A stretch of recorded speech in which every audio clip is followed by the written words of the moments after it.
Okay, this video is intended to help you with the next assignment that's linked to this next chapter that we're getting into, which deals with a research method that we call content analysis. Now, you'll see in the chapter all of the terms and the sort of theoretical and conceptual introduction to content analysis. So I won't get into that here. But what I want to do in this video is get into the nuts and bolts of your next assignment, and at the same time to help you see in a concrete way what we're talking about with content analysis and how it works, and more specifically how you're going to want to complete the assignment here. Now, what we have in front of us is a website called Killed by the Police, that are individuals who are an organization that does searches of local news stories all across the United States and compiles a list of all of the fatal police shootings that have happened across the country for each year. And it includes, as you can see here, basic information about each case, each incident, and also a link to the local news story that covers the shooting. And so you can see that here they've kept the information very basic, just kind of a minimal amount. You can see that they have here the date that the shooting occurred. So this would have been the first day of January in 2019. And by the way, this table here, this list of incidents, is all of the shootings that they could find in the United States for the entire year of 2019. And if I was to pull this down here, you can see that it's a long list. They don't have, from what I see, they don't have it counted, but I do know from other sources that these days it's roughly 1,000 individuals who are shot and killed each year by law enforcement. And so it's not really necessary that we know the exact number, but I'm just sort of explaining how they're presenting the data here and what's included. So this is every shooting that they could find across the country for the year 2019. And so you can see that this first individual that was shot and killed, Dylan Michael Smith, they give the name, they give the age of the individual, their gender, male or female, their race, white, black, Hispanic, other, and they give us the state, North Carolina. Now they give us here one thing that's a little bit might be confusing to you, that they don't have a good system here for what they mean by these letters. But this is referring to, did the suspect where they did they have a gun? Did they have a knife? Did they try to hit the officers with a vehicle? So you see here that you see G for a gun, V for a vehicle, K for a knife. I think O is for some other situation. And you can see down here that there's a variety of things, but it's very limited and it can be confusing what they're referring to. So what you want to do to get into the further details of the case is to click on the link to take you to the story, the news story where they got the information. And so you see here that this was a fatal deputy involved, so a sheriff's deputy evidently shot this suspect in Davidson County, North Carolina. And so you can read through the text here and get more of the details, the time of the day. You just read through and just find it's a fairly short article to just kind of give some basics here. Sometimes you can find related stories linked as well, and so, but at the very least you have, a few paragraphs that covers the incident. So this is the text, the actual story from the newspaper. And this is what content analysis is all about, is taking stories or content like these online magazines or newspapers that have different articles, different stories, and coming up with the system of how you want to reduce the content of the story down to essential data that you can then analyze, typically in a quantitative way. So you can see, returning back to that original table, that they have reduced several things down to something that is either a number in the case of age or a letter in the case of the other characteristics: gender, race, where this occurred, what sort of weapon the individual was using or had, if indeed the defendant had was using some sort of weapon or vehicle, which is usually the case. Usually the unarmed cases are much more the exception. But anyway, what I would like you to do for this assignment is to practice this with an example, with a practice exercise. Imagining that you were a criminologist or researcher who wanted to collect some basic data on a sample of these police shootings so that you could analyze that data and try to learn something about the characteristics of these shootings. So, and it tends to be something that is quantitative, where you're trying to reduce all of this to numbers that can be analyzed with statistical software and numbers that could be placed, that could be entered into a spreadsheet, and then could be analyzed statistically. And so what I want you folks to do for this assignment is you need to do a number of things. First of all, you need to decide what 5 characteristics of the shooting would you be interested in collecting data on, so that you could, if this is hypothetical, you're not actually going to do this, but if you were going to do an analysis and learn about these shootings, what 5 pieces of information would you be most interested in taking a look at and analyzing? And you've got here 2 different sources of information. You have this table here, which really simplifies things and has reduced stuff down to data. And then you have the actual article itself, where you can go and explore and see if there's additional data. So step number 1 is going to be, you're going to need to decide which specific facts of the case do you think are relevant to help you understand these shootings better. And so you could look at each one of these characteristics here. By the way, when you have something organized in a table like this, a column is the sort of array of numbers that goes up and down like this. So what you have here is you have a column for age, you have a column for gender, or here you got a column for the date, the column for the suspect's name, etc., etc. Those are columns.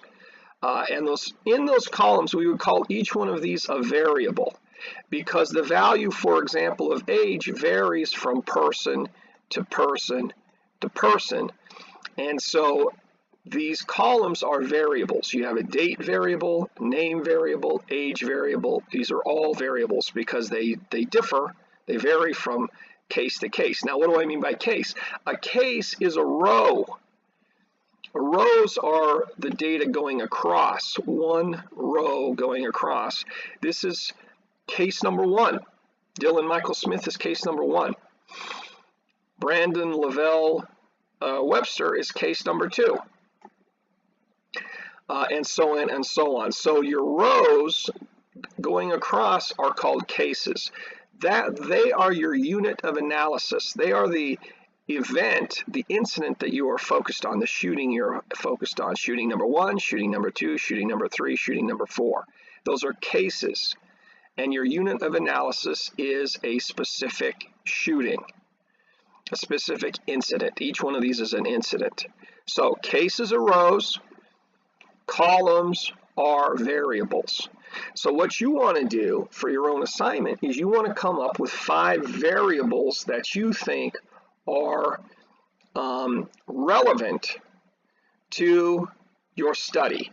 So if you're trying to learn more about this, you'd say, okay, what's really key to, what's key here? Is age something, age of the victim? Would that be something meaningful? Do we usually see that the victims are quite young versus older? Does that matter very much? Do we want to look at gender, male versus female? Is gender important? Race is something that's certainly talked about and discussed a great deal currently. Do we want to look at race? Does that seem to be a critical thing to study? The location where this happened, now they don't get very specific here with this data in this table. They're just talking about the state, which is certainly a big geographical area. It'd be nice if maybe they're a little bit more specific, but at least it tells you the region of the country, right? South, north, east, west, kind of. So if you thought that maybe region was important, part of the country, then maybe state would be something to look at. And then also, even though this is a little bit vague here with the what sort of weapon was involved, guns, vehicles, knives, other, that might be something that you would want to look at as well. Date, again, you have to think these through and think, okay, well, the day of the year or the 1st of January, 2nd of January, that kind of gets into the issue of, well, do these shootings happen most commonly in certain times of the year? Is it something that happens a lot in the summer versus other seasons? So if you wanted to take a look at that, then it might be worth your time to collect information on the date of it. Anyway, so what I want you to do is I want you to choose 5 variables that you think are relevant to help you understand better these police shootings.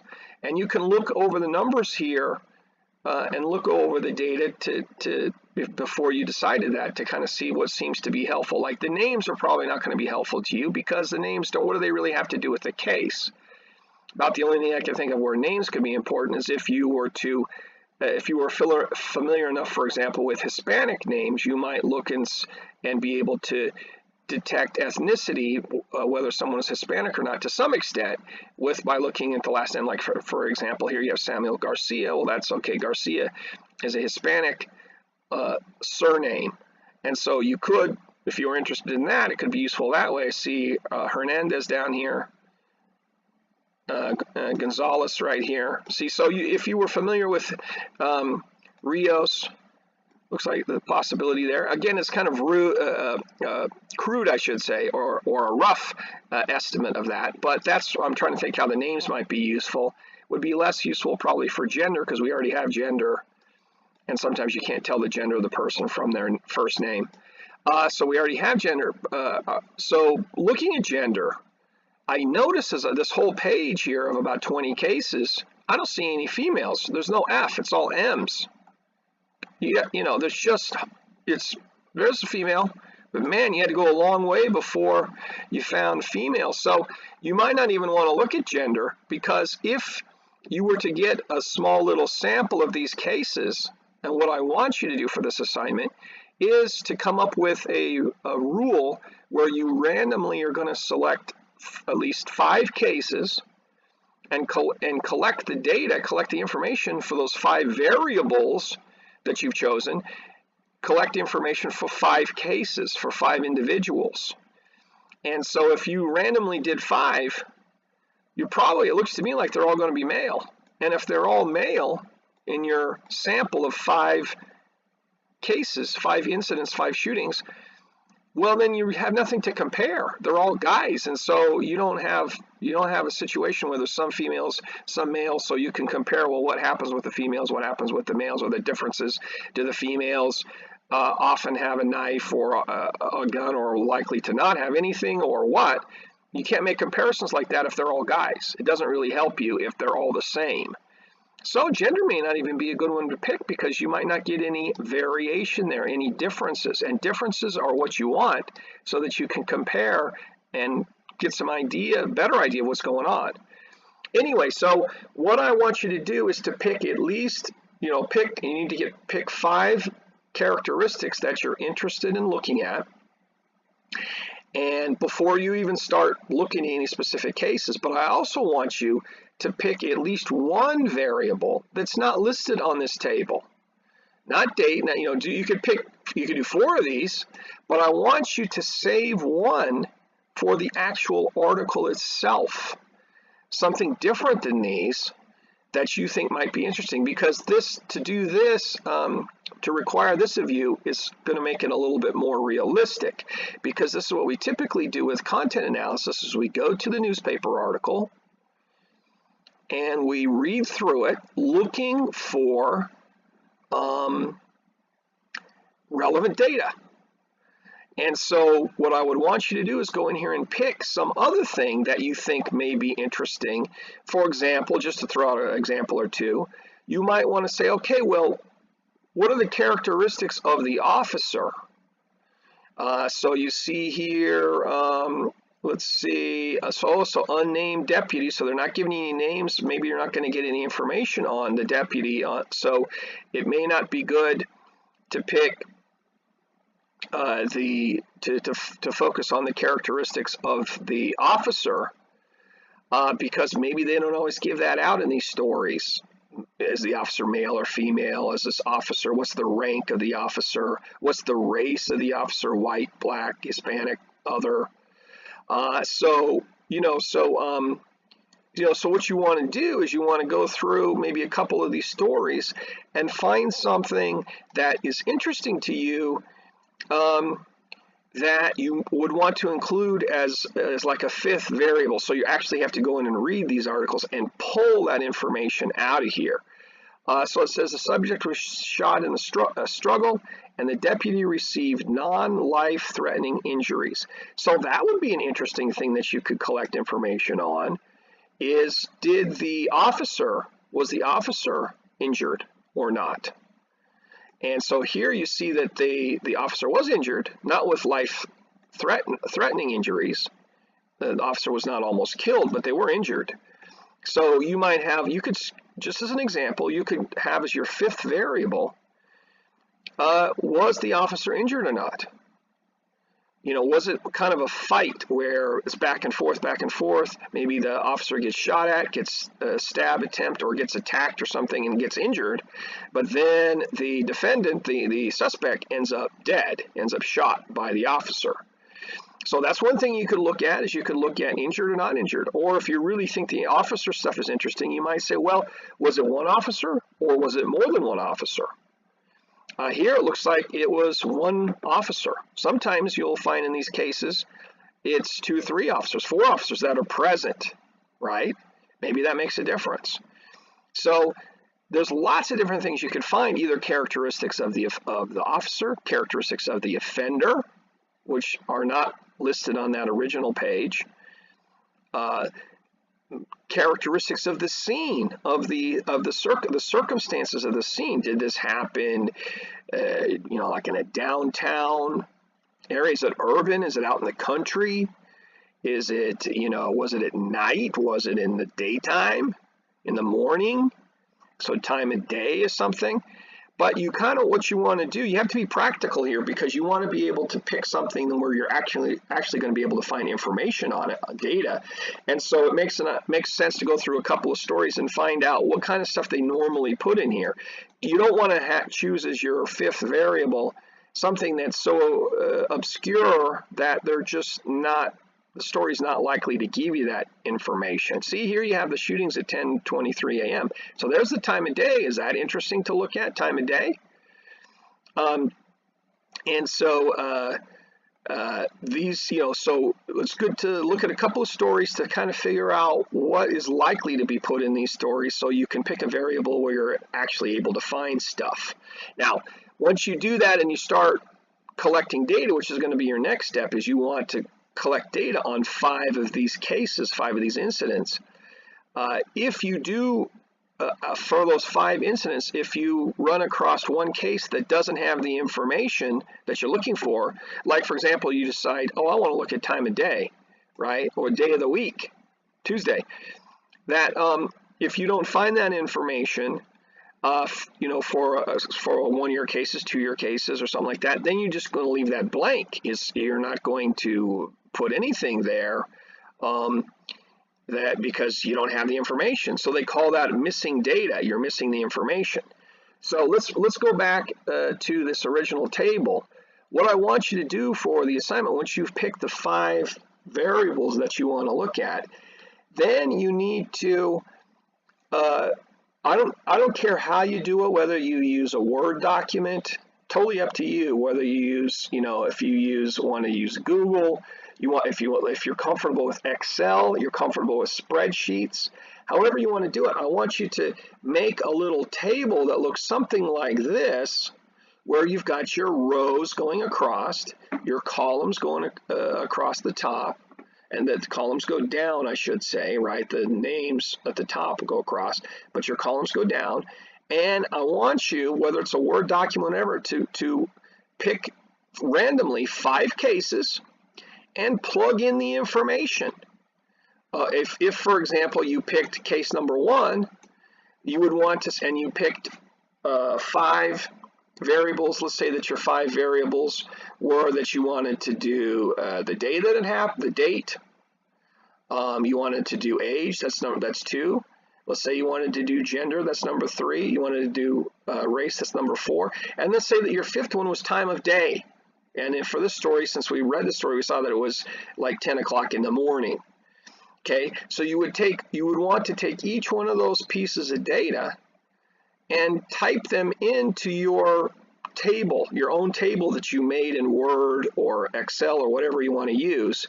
You type that in there so that you've got data on those. You got 5 pieces of data on those things that you chose, right? And then once you get your first case, then you want to move on in a random fashion to pick your second case, and you fill in all the information for that case. And then you go to case number 3, then case number 4, and case number 5, and fill in all the information. And so what you'll turn into me as an assignment is this spreadsheet or this table that's got information. You got 5 shooting incidents, 5 cases with 5 variables, and you've plugged in your information for each one of those. They call that, each one of the little squares that you would put data in, they call that a cell. And you're going to plug that data in there, save all of that, and then you send that table to me, which is going to show me that you've gathered this information to do this content analysis, that basically you're analyzing these newspaper stories to learn more about police shootings. Now, a couple of extra things. So how do you decide to do stuff? How do you go about picking stuff randomly? Well, as we learned in an earlier chapter, probably the easiest way to do that is just pick a random number. If we want to be really simple about it, you could just pick a random number that pops into your head, a low number, not a big number. But if 6 just popped into my head, so I might want to say, okay, I'm going to start with case number 6. So this is 1, 2, 3, 4, 5, 6. So Samuel Garcia is going to be my first case. And just an arbitrary rule, I'm going to start with Samuel Garcia, and then I'm going to do every 10th person after him. So I'm going to do him, gather all the information on him. Here's all his information. I'm going to take it and I'm going to put it in my table for Samuel Garcia, for my 5 variables. And then when I finish with him and go read his story and get additional information that I need, after I'm finished with him, I say, okay, now I'm going to do the next 10th person after him. So I'm going to go, okay, 1, 2, 3, 4, 5, 6, 7, 8, 9, 10. So Oliver Hernandez is going to be my next person. I'm going to get those 5 pieces of information for him, for Oliver, and plug that into my table. And so on, and then the next 10th one, right? Count down 10 and do that person, then count down 10 and do the next one until you get 5 people, because you're supposed to get 5 cases, 5 shootings, the data on 5 shootings. Now, one thing you might ask yourself is, well, is it okay if I choose race, is it okay to put W in my table and put B in my table or H in my table for Hispanic? Is it okay to just put what we have here? And my answer to that is technically no, you don't want to do that. Because what you want to do is, this is another step in content analysis, is you have to set up for yourself rules before you get started about how you're going to code the information. And you want to code it in a way, in a quantitative way. Since this is quantitative analysis, you want to turn the answer into a number that you can then stick into your table of all your data, all your information. So in the case of age, it's straightforward. Your rule for age is just like, well, just plug in age, because age is a number and it makes perfect sense. So if Samuel Garcia was your first case, you would plug in a 39 for him under age, because that's how old he is. That's simple right there. Now, but for gender, where you see these letters, the way you need to do it so that it becomes quantitative is you got to come up with a coding rule system where you turn letters into numbers. And it's really arbitrary. However you do it is okay, because it's really kind of an arbitrary thing. But just let me show you what we would typically do in this kind of situation. Before you get started, you say, okay, we're going to have males and females. So my rule is going to be to give a 1 to every male. And so you're going to plug in a 1 for him, for Samuel Garcia, under gender. And what 1 means is it means male. If you run across the female, you could set up a rule beforehand and say, if I run across the female, I'm going to give her a 2 and plug in 2 for her at that spot on gender for that female victim, right? So you have to have rules beforehand, and you say, well, what does 1 have to do with male and 2 have to do with female? It doesn't matter. It's just arbitrary. You're just coming up with arbitrary code so that you'll know that 2 means female and 1 means male, and you can analyze stuff statistically with those numbers. But it has to be numbers, because a computer doesn't know how to handle letters for a quantitative analysis. So if you chose race, then you've also got to come up with a rule and say, okay, well, it's arbitrary. It doesn't really matter. So if they're white, I'm going to give them a 1. If they're black, I'm going to give them a 2. If they're Hispanic, I'm going to give them a 3. If there's something else, I'll give them a 4. But you need to, in your write-up, the assignment that you're going to turn into me, you want to tell me what your rules are. You want to tell me that male equals 1. Female equals 2, that white equals 1, black equals 2, Hispanic equals 3. You got to tell me what your rules are so I can look at your table and say, okay, you got 1s and 2s and 3s here. What does that mean? Oh yeah, they've got their little key here. They got their little rules that they have typed up, that they've added here, they included, to tell me what the number means, right?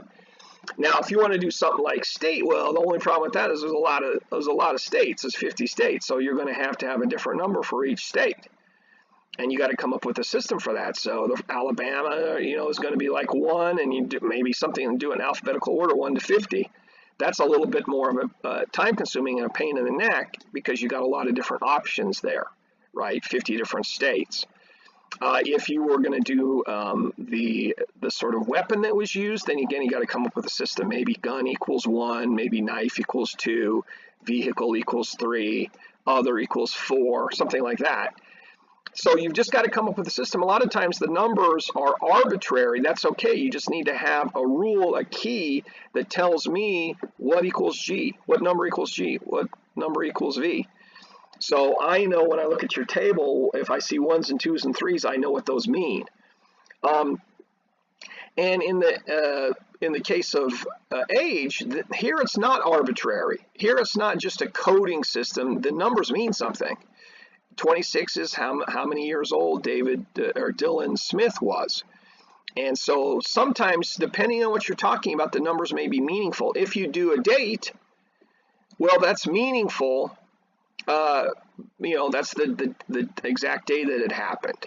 And so that sometimes the numbers will be meaningful, and sometimes they'll just be an arbitrary system that you come up with, a set of rules you come up with, so that a computer can handle the data. It can't handle letters, but it can handle numbers.